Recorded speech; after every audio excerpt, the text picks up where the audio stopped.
Hello, everyone. Welcome back to another episode of English Learning Podcast. I'm Jason, your host. And I'm Julia. Hi, everyone. We're so excited you're here today. Today, we're talking about something many English learners struggle with, and I think a lot of you will relate. Have you ever felt confident speaking English with one person, but when you're in a group, suddenly everything feels impossible? Oh, yes. That happens to so many learners. You know the words, you know the sentences, but somehow talking to many people at the same time feels overwhelming. Your mind goes blank, or you get nervous, right? Exactly. And that's exactly why today's topic is important. We're going to explore how you can talk to many people in English confidently, without fear, and actually enjoy group conversations. And don't worry, we're going to give you practical tips and real examples. By the end of this episode, you'll have strategies to talk in small groups, big groups, or even with strangers without feeling stuck. So, before we dive in, let me ask you, our listeners, think about the last time you tried to speak English with more than one person. Did you feel nervous? Did you freeze? Or maybe you avoided it completely. If you felt that way, don't worry, you're not alone. Today we'll show you how to change that fear into confidence. Ready, Jason? Absolutely. Let's get started. All right, Julia. Now that we've introduced the topic, let's talk about why so many learners struggle when talking to different people. I mean, you can speak English with one friend easily, but when it's more than one person, things get tricky. Yes. One big reason is that people stay in their comfort zone. Talking to just one person feels safe. But when there's a group, you suddenly feel everyone is listening to you, and that can be scary. Exactly. And another reason is fear of accents. Imagine you meet someone who speaks English a bit differently. Maybe they speak fast or have an accent you're not used to. Many learners panic and think, I won't understand them. Right? And it's not just accents. Different personalities can be challenging too. Some people are very talkative, some are quiet, and some might ask tricky questions. For beginners, this can feel overwhelming. And let's not forget thinking speed. In a group, conversations move fast. You need to understand, think, and respond quickly. That pressure can make learners freeze. Exactly. And social anxiety also plays a big role. Even if your English is good, fear of embarrassment stops you from speaking. You might worry about saying the wrong thing or making a mistake in front of multiple people. So, to sum up, it's not just your English level. It's comfort zones, fear of accents, different personalities, fast conversation, and social anxiety. Once you understand these reasons, you can start to work on them. And that's exactly what we'll do in the next part. Shifting your mindset so you can speak English with confidence, no matter who you're talking to. All right, Julia. Now that we know why learners struggle, let's talk about something really important. Mindset. Many learners think speaking English is like giving a perfect performance. Yes, they worry about grammar, pronunciation, using fancy words, and suddenly speaking becomes stressful instead of fun. Exactly. But here's the mindset shift. English is communication, not perfection. Your goal is to be understood, not to sound like a native speaker. Mistakes are normal and expected. And you know what's interesting? Even native speakers make mistakes. They adjust their speech depending on who they are talking to. You don't need to know every word or grammar rule to have a conversation. So, if you focus on communicating your message clearly, you'll feel more confident. Don't try to perform. Think, I'm sharing my thoughts. I'm connecting with people, instead of, I hope I don't make mistakes. And that simple shift changes everything. Suddenly, talking to one person or 10 people doesn't feel scary anymore. It becomes an opportunity to connect and learn. Exactly. Mindset is the first step to speaking confidently with many people. Once your mindset is right, the next step is learning how to adapt your English to different types of conversations, which we'll cover next. All right, Julia, now that we've talked about mindset, let's get practical. One reason learners feel nervous is that they don't realize that different people require different types of conversations. Yes, exactly. Talking to your friend is very different from talking to a teacher, a boss, or even a stranger. Knowing this can make your English much easier. Let's break it down. First, friends. When you talk to friends, English can be casual. You can use simple sentences, slang, or even jokes. It's relaxed, and mistakes don't matter much. Then we have formal situations like speaking to a teacher, manager, or professional. Here, your English needs to be polite and clear. You might use longer sentences and avoid slang, but don't worry about perfection. Clarity is key. Next, strangers. This is tricky for beginners. You want to be friendly, short, and safe. Simple sentences, polite questions, and listening carefully is enough. You don't need to tell your whole life story. And finally, group conversations. This can be the most challenging. You need to listen to everyone, think quickly, and respond at the right time. But if you know the conversation type, formal, casual, or friendly, it becomes much easier. So the key takeaway here is understand the type of conversation before you speak. Once you know the style, it's easier to know what words, phrases, and tone to use. Exactly, and in the next part, we'll give you practical tools and phrases that you can use in all these situations, even if you don't know exactly what to say yet. All right, Julia. So now we know the types of conversations, but what happens if you don't know what to say? Many learners freeze at this moment. Don't worry, we have some survival tools for you. Yes, these are simple phrases and strategies you can use anytime you're stuck. First, asking someone to repeat or slow down. You can say, "Could you say that again, please?" Or, "Can you speak a little slower?" It's polite and gives you extra thinking time. Exactly. Another tool is buying time to think. Phrases like, "That's a good question, let me think," or, I'm not sure, but I think," give you a moment to organize your thoughts without feeling awkward. And showing interest is also a great strategy. Even if you're not speaking much, you can say, "Really? That's interesting." Or, "Oh, tell me more about that." This keeps the conversation alive while giving you confidence to respond later. Finally, don't be afraid to change the topic politely if needed. For example, "By the way, I wanted to ask you," or, "Speaking of that, have you ever?" This shows you're engaged without struggling to find the exact words. So these survival tools, asking for repetition, buying time, showing interest in changing the topic, are your safety net in any conversation.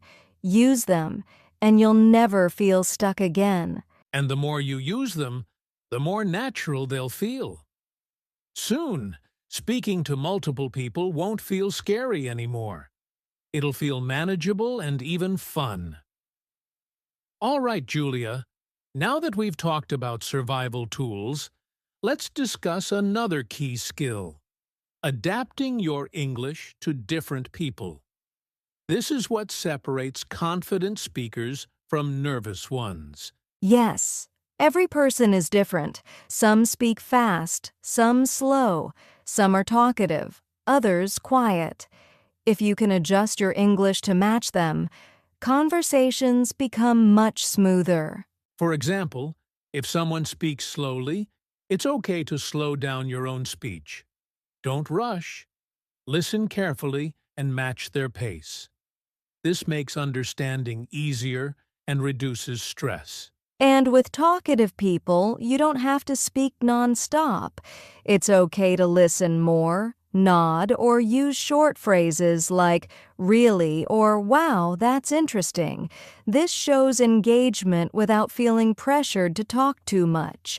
On the other hand, quiet people need encouragement.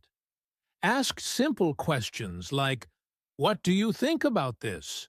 or "How was your day?" Give them space to speak, and your English becomes friendlier and easier for them to respond to. And don't forget formality. Some people, like teachers, managers, or strangers, need polite English. Use full sentences, avoid slang, and speak clearly. But with friends, casual English is perfect. Short sentences, simple words, even slang or humor if you feel comfortable. So the key takeaway? Observe the person, listen, and adjust. Matching pace, tone, and style makes conversations smoother and less stressful. And the more you practice, the more natural it feels.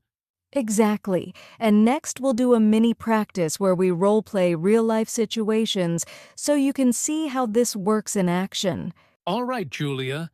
Now it's time for a mini practice. Let's role-play a few real-life situations so our listeners can see how to talk to many people in English. Great idea. Let's start with talking to a stranger. Jason, imagine you're at a cafe and want to ask someone about their favorite drink. Hi, excuse me. I'm trying to decide what to order. What's your favorite drink here?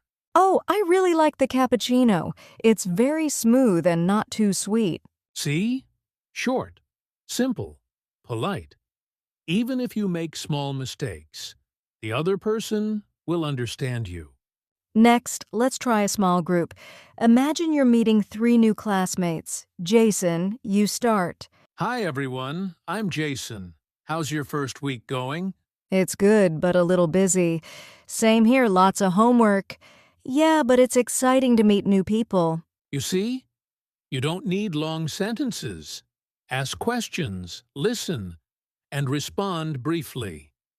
This keeps the conversation flowing. And finally, talking to a professional or teacher. Short, polite, clear sentences are enough. Good morning, Professor. I wanted to ask about the assignment. Could you clarify the due date? Of course, it's due next Friday. Let me know if you have questions before that. Exactly. Polite, clear, and confident. Listeners, you can practice these situations at home, and soon it will feel natural. All right, Julia. Now that we've practiced some role plays, let's talk about a simple daily training plan. This plan helps learners gradually gain confidence talking to many people. Yes, the key is small steps. Start simple and build up. For example, day 1, talk to yourself. Describe your morning, your plans, or what you did yesterday. It sounds silly, but it's a safe start. Then, day 3. Talk to one partner, maybe a friend or family member. Keep it casual, simple sentences. Ask questions, listen, and respond. You'll notice it's easier than before. By day 7, try a small group. This could be a group chat online or 3 friends in real life. Use the survival tools we talked about, asking for repetition, showing interest, and buying thinking time. And by day 14, challenge yourself to talk to strangers, online or offline. Order at a cafe, ask for directions, or join an English conversation group. Each small step builds your confidence and speaking skills. The important thing is consistency. Even 10 to 15 minutes of practice every day makes a huge difference. Little by little, you'll go from nervous to confident in group conversations. Exactly. Start small, keep practicing, and don't worry about mistakes. Your English will grow, and soon talking to many people won't feel scary at all. All right, Julia, now let's tackle one of the biggest barriers: fear and embarrassment. Many learners worry about making mistakes in front of others. Yes, Jason. But here's the truth. Everyone makes mistakes, even native speakers. The key is to focus on communicating your idea, not on being perfect. Exactly.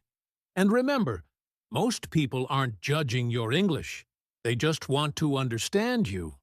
So even if you stumble or say a word wrong, keep going. That's how confidence grows. Also, don't compare yourself to others. Some learners speak fast, some slow. Your pace and your effort are enough. Each small step builds courage for the next conversation. So, the takeaway: embrace mistakes, keep speaking, and smile. The more you practice, the less fear and embarrassment will control your conversations. Julia, before we wrap up, let's give our listeners some motivation. Talking to many people in English can feel scary at first, but remember, every conversation is practice and growth. That's right. Each time you speak, you learn new words, phrases, and confidence. Even a short chat counts. Don't wait to feel perfect. Just start speaking and improve as you go. Exactly. And here's a secret: the more you practice, the more natural it feels. Soon, speaking in groups or with strangers will feel just like talking to a friend. So, keep going, be brave, and celebrate every small victory. Each conversation you have is a step closer to fluency and confidence. Absolutely. You've got this. Remember, courage is built one conversation at a time. All right, Julia, let's quickly summarize today's episode. We talked about why learners struggle talking to many people, the mindset shift you need, and practical strategies to communicate confidently. Yes, we covered understanding conversation types, survival tools, adapting your English, mini role plays, and a simple daily training plan. Plus, we shared tips to overcome fear and embarrassment. So, listeners, here's your challenge for this week. Try talking to at least 3 different people in English: friends, family, classmates, or even strangers. Use the tools and tips we discussed today. And don't forget to be patient with yourself. Mistakes are normal, confidence comes with practice, and every conversation is a step forward. Exactly. If you enjoyed this episode, leave a comment, share your experience, and don't forget to subscribe for more tips on speaking English confidently. Keep practicing, and we'll see you in the next episode.